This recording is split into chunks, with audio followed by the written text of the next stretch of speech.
Pseudomonas is a gram-negative rod that appears what color on McConkey's agar? Correct, white, because it is a lactose non-fermenter. Is it oxidase positive or negative? It is oxidase positive. It can be immediately identified in the lab because it has a characteristic odor and color. The color is blue-green due to Pseudomonas producing piocyanin, and the smell is a sweet grape-like odor. Pseudomonas is a natural soil contaminant, commonly found in moist environments, which can enter the hospital when guests bring in plants and flowers. P. aeruginosa normally does not infect healthy hosts, but you should worry about Pseudomonas in immunocompromised hospital patients who are burn victims or are medically instrumented with catheters or endotracheal tubes. It has several virulence factors. Exotoxin A, which inhibits the elongation factor 2 to disrupt protein synthesis in human cells. Do you remember which other organism can inhibit EF2? Corynebacterium diphtheria via ADP ribosylation. Endotoxin is an important cause of Pseudomonas sepsis. Pseudomonas also contains many enzymes, such as elastase and alkaline protease, that can disrupt connective tissue and allow for easy spread of the organism. Finally, Pseudomonas is resistant to many antibiotics, and therefore antimicrobial therapy should be chosen wisely.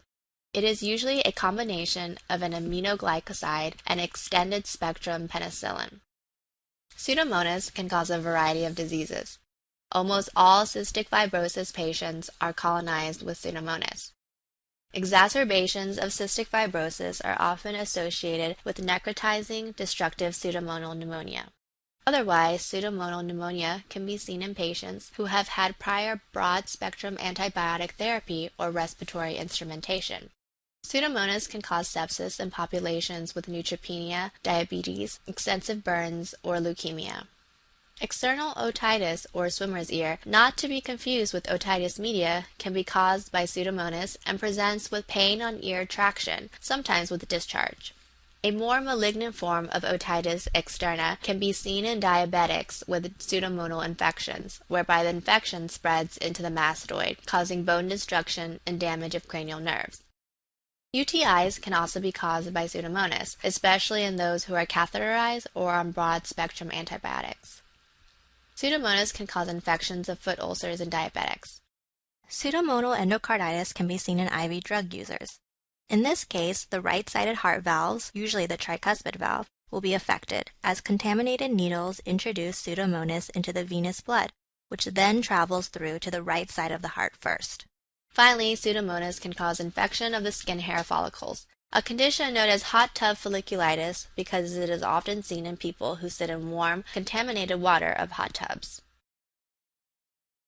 E. coli is a lactose-fermenting gram-negative rod that just about everyone has heard of. It is normally a part of our gut flora. Various virulence properties of E. coli are responsible for the wide range of diseases that it can cause. Fimbriae on E. coli allow it to invade the urinary tract and cause UTIs, cystitis, and pyelonephritis. E. coli's K capsule can cause pneumonia and neonatal meningitis. Its LPS endotoxin is responsible for septic shock, as in most gram-negatives. This table describes the various presentations of gastroenteritis that E. coli can cause, depending on the type of causative E. coli strain. EIEC stands for entero-invasive E. coli. It does not produce a toxin, but the microbe causes necrosis and inflammation of the intestinal mucosa, which presents as dysentery similar to disease caused by Shigella. ETEC stands for enterotoxigenic E. coli, which produces heat labile toxins, which stimulate adenylate cyclase to produce cyclic AMP, or heat stable toxins, which stimulate guanylate cyclase to produce cyclic GMP. This kind of E. coli can cause traveler's diarrhea. EPEC, or enteropathogenic E. coli, rarely can produce a Shiga-like toxin, but often does not produce any toxin at all. Instead, its mechanism of pathogenesis is that it adheres to the intestinal mucosa, causing effacement or flattening of the villi, and also causing inflammation, both of which decrease absorption and cause diarrhea. EHEC stands for enterohemorrhagic E. coli, of which O157H7 is the most common serotype. This also produces a Shiga-like toxin, which causes swelling of the endothelium and narrowing of blood vessels. This causes hemolysis and platelet consumption, as well as reduced renal blood flow, leading to hemolytic uremic syndrome, which is the triad of anemia, thrombocytopenia, and acute renal failure. EHEC can be differentiated from other E. coli by its inability to ferment sorbitol. Another lactose-fermenting gram-negative bacteria, Klebsiella, is urease positive and causes lobar pneumonia that is often severe and necrotizing. Klebsiella usually only affects diabetics, alcoholics, and other people at risk for aspiration of oral secretions. Red currant jelly is the appearance of the sputum in people with Klebsiella pneumonia, and also a buzzword description to remember for Klebsiella. Salmonella and Shigella are both motile lactose non-fermenting gram-negative rods which invade intestinal mucosa via M cells of Peyer's patches and cause bloody diarrhea. Salmonella is usually acquired by eating contaminated food products, such as chicken, egg, or dairy products, while Shigella is acquired through fecal-oral transmission. Salmonella produces hydrogen sulfide gas, whereas Shigella does not. Shigella is a common cause of diarrhea found in students at schools. There are several species of Salmonella, but the most important is Salmonella typhi, the causative agent of typhoid fever. Typhoid fever occurs when S. typhi invades enterocytes, takes up residence within circulating macrophages, and travels to extraintestinal sites. Symptoms include fever, headache, abdominal pain mimicking appendicitis, in addition to splenomegaly and a transient rash, rose spots on the chest and abdomen. S. typhi can also exist in an asymptomatic state within the gallbladder, giving the host the ability to continue to infect others. This was the case with Typhoid Mary, a famous asymptomatic carrier of S. typhi in the 1900s, who worked as a young cook in New York and infected several people with typhoid fever. She was later incarcerated against her will by the state to control the epidemic. Campylobacter is one of our 2 or S-shaped organisms. Remember the mnemonic that Campylobacter likes the hot campfire because it grows in 42 degrees Celsius. You should remember that it is a common cause of bloody diarrhea when acquired from undercooked chicken and unpasteurized milk. Also remember that Campylobacter is one infection that is believed to be responsible for triggering a resultant ascending peripheral neuropathy known as Guillain-Barré syndrome. Our second comma-shaped gram-negative bacteria is Vibrio cholera. It can be differentiated from Campylobacter in that it grows in alkaline media, whereas Campylobacter grows at 42 degrees Celsius. Cholera is a profuse rice water diarrhea that is mostly a problem in developing countries with poor hygiene since it is transferred by the fecal-oral route. Do you remember how the cholera toxin works? Right, it is a cAMP inducer, meaning that it activates GS to permanently increase cAMP, which causes excretion of electrolytes and consequently loss of water. Yersinia is a fully zoonotic pathogen, meaning that it mostly infects farm animals and pets. We are infected by Yersinia when we ingest contaminated water and milk from these animals. Remember that Yersinia causes gastroenteritis with bloody or watery diarrhea. Key things to remember are that it can mimic appendicitis pain by spreading to mesenteric lymph nodes and that it is often seen in daycare centers. Helicobacter pylori, or H. pylori, is a gram-negative rod with a corkscrew helical structure and flagella that allow it to burrow deep within the mucosal layer of the stomach in an effort to flee the acidic stomach environment.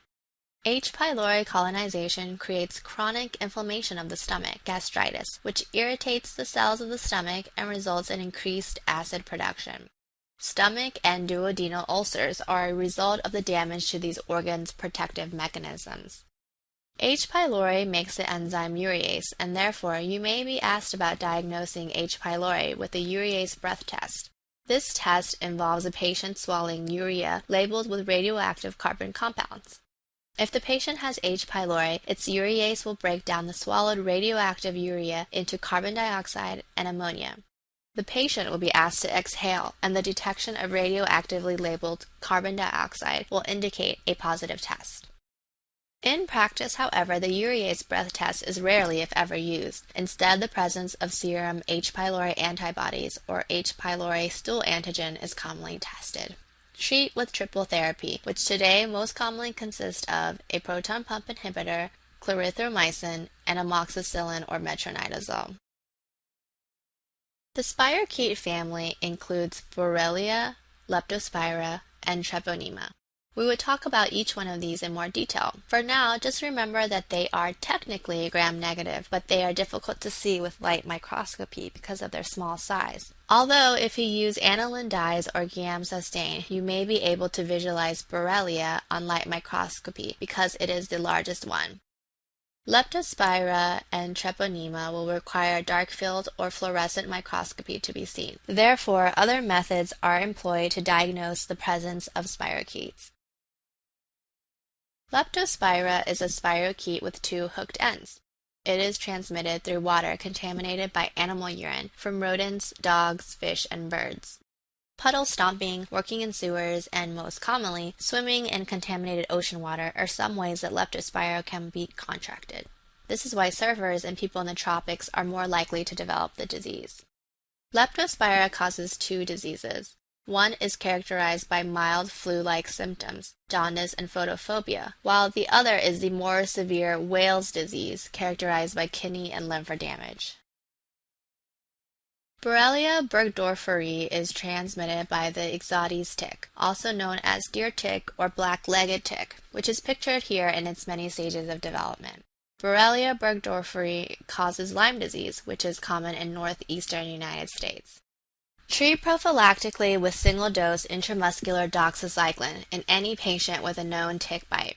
Longer course of oral doxycycline for patients with observed erythema migrans rash, and IV ceftriaxone for patients with later manifestations of disease. The erythema migrans rash is classically described as a red rash with a central clearing. However, it will often just have a central area that is darker or lighter than its surroundings, but not necessarily clear. Use this mnemonic here, bake a key lime pie, to remember the other manifestations of Lyme: Bell's palsy, arthritis, cardiac block, and erythema migrans.